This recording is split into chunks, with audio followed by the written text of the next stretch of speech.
இந்த virtual warriors கிட்ட நான் கேக்குறேன், ஏப்பா விர்ச்சுவல் வாரியர்ஸ்களா, நாங்க விர்ச்சுவல் வாரியர்ஸ் நாங்க போடுவோம், என்னன்னா போடுவோம், எப்படின்னா போடுவோம், நாங்க இதை பண்ணிடுவோம் அதை பண்ணிடுவோம், எதை வேணா பண்ணுங்க, திமுக காரனை எதுக்குமே உங்களால அசைக்கவே முடியாது. ஒரு முதலமைச்சர் அவர்கள் அவர் வெற்றி பெற்ற தொகுதியில நன்றி சொல்ல போனா சோசியல் மீடியால மட்டுமே அரசியல் செய்யக்கூடியவர்கள் தான்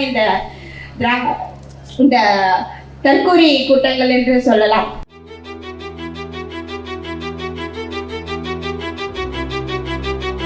திமுக அப்படின்றத ஆளும் கட்சியா இருக்கக்கூடியவர்கள் எந்த அளவிற்கு விமர்சிக்கிறார்கள், எந்த அளவுக்கு குறை சொல்கிறார்கள் அப்படின்றத ஒவ்வொரு நாளுமே பார்த்துட்டு இருக்கோம். ஆனா இன்னைக்கு திராவிட முன்னேற்ற கழகம் இல்லை என்றால் தமிழ்நாடே இல்லை என்பதுதான் நிதர்சனமான உண்மை. நம்முடைய கழக தலைவர் அவர்கள் விசா போராட்டத்தில் ஈடுபட்டு சிறை அடைக்கப்பட்டு அந்த சிறையில எவ்வளவு துன்பம் அடைந்திருக்கிறார் அப்படின்றது வரலாற்றில் இன்றைக்கும் பேசக்கூடிய ஒரு பொருளாக இருக்கிறது. இன்றைக்கு நம்முடைய முத்தமிழ் அறிஞர் கலைஞர் அவர்களின் பிறந்த நாளை கொண்டாடுகிறோம்.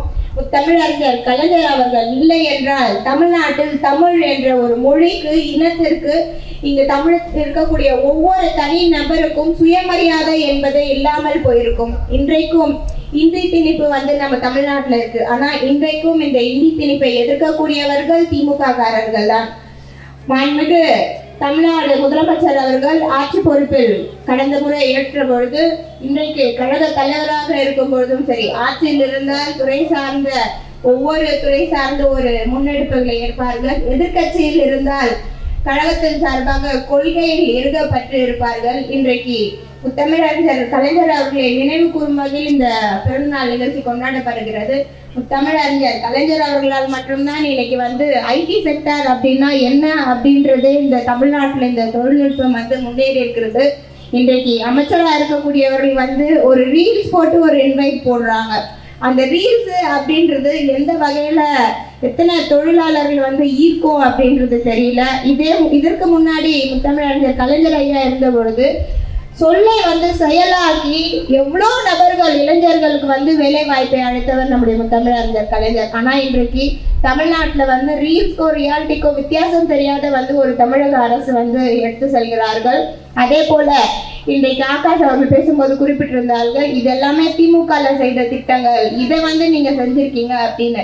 நீங்க இன்னும் இத்தனை நாட்கள் ஆகி நாங்க இந்த திட்டங்களை புதுசா செய்திருக்கிறோம், புதுசா நாங்க கொண்டு வந்த திட்டம் அப்படின்னு இது வரைக்கும் ஒரு திட்டம் கூட செய்யல. ஸ்டிக்கர் ஆட்சியம் சோஃபா ஆட்சியம் தான் இன்றைக்கு நம்ம தமிழ்நாட்டுல நடந்து வருகிறாங்க.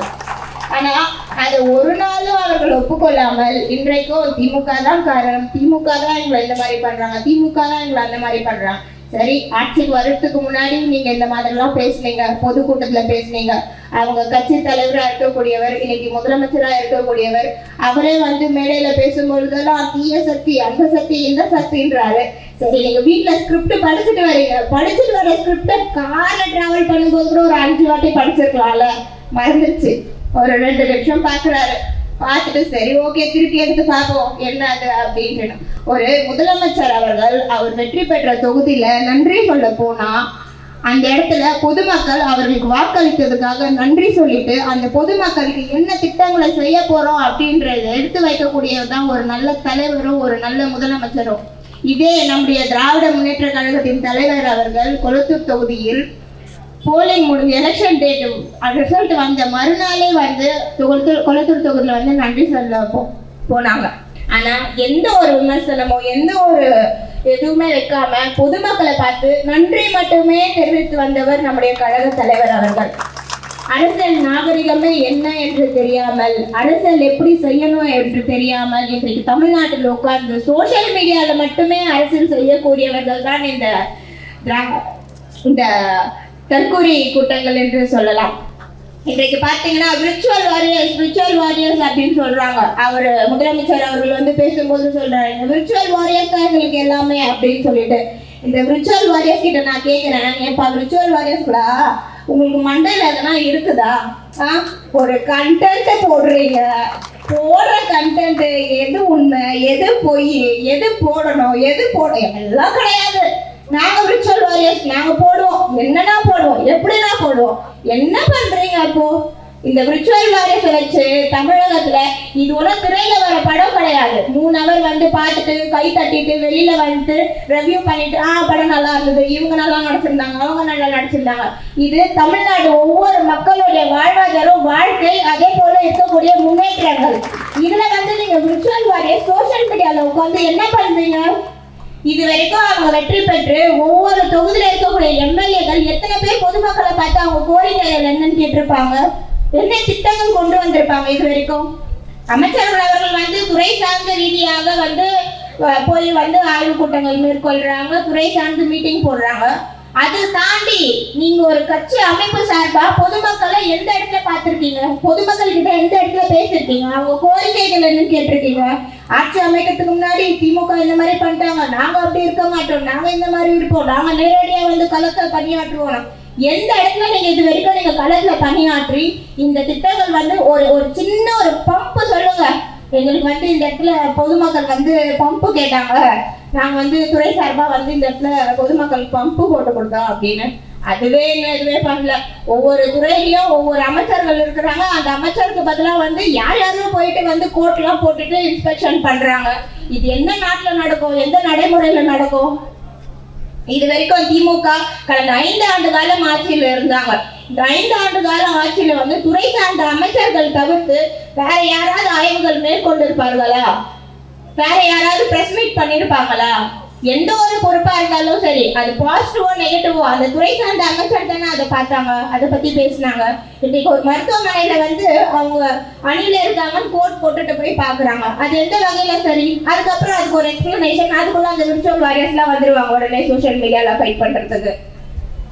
இது வந்து ஒவ்வொரு தமிழ்நாட்டில் இருக்கக்கூடிய ஒவ்வொரு குடிமகனின் வாழ்க்கை, அடுத்த தலைமுறையினுடைய எதிர்காலம், அடுத்த தமிழ்நாடுடைய ஒவ்வொரு நபருடைய வாழ்க்கை இதுல இருக்குது. இதை வந்து இன்றைக்கும் ஆட்சி பொறுப்பேற்று இத்தனை நாட்கள் ஆன பிறகோ, சட்டத்தை அமைத்த பிறகோ, இன்றைக்கும் அவர்கள் பொறுப்பில்லாமல் திமுகவை குற்றச்சாட்டு சொல்லி திமுகவை வந்து குறை சொல்லி இருக்கிறார்கள். ஆனால் அவர்கள் என்ன செய்கிறார்கள் என்று இதுவரை அவர்கள் வந்து அவருடைய கவனத்துக்கே வந்து எடுத்து போவதில்லை. நேற்று மதிப்புக்குரிய ஆதவர்ஜுனா அவர்கள் வந்து பேசுறாங்க, நாங்க இதை பண்ணிடுவோம், அதை பண்ணிடுவோம். எதை வேணா பண்ணுங்க, திமுக காரனை எதுக்குமே உங்களால அசைக்கவே முடியாது. என்றைக்கா இருந்தாலும் கருப்பு சிவப்பு கொடி பறக்கதான் செய்யும் தமிழ்நாட்டுல. கருப்பு சிவப்பு கொடி இல்லை அப்படின்னா தமிழ்நாட்டுல தமிழருக்கோ தமிழ் இனத்திற்கோ இன்றைக்கு ஒரு முன்னிலையே இருந்திருக்காது. அதை நாங்க தைரியமா மார்த்தட்டி ஒவ்வொரு இடத்துலயுமே சொல்லுவோம். அதை வந்து நீங்க மைக்ல மட்டும் பேசுறதை விட்டுட்டு பொதுமக்களை வந்து உங்க சட்டமன்ற உறுப்பினர்கள் எல்லாம் நேரில் ஃபர்ஸ்ட் பார்க்க சொல்லுங்க, அதுக்கப்புறம் களை பணியாற்ற சொல்லுங்க, ஒரு 2 hour 3 hour வெயில்ல நின்று இன்ஸ்பெக்ஷன் பண்ண சொல்லுங்க ஃபர்ஸ்ட்.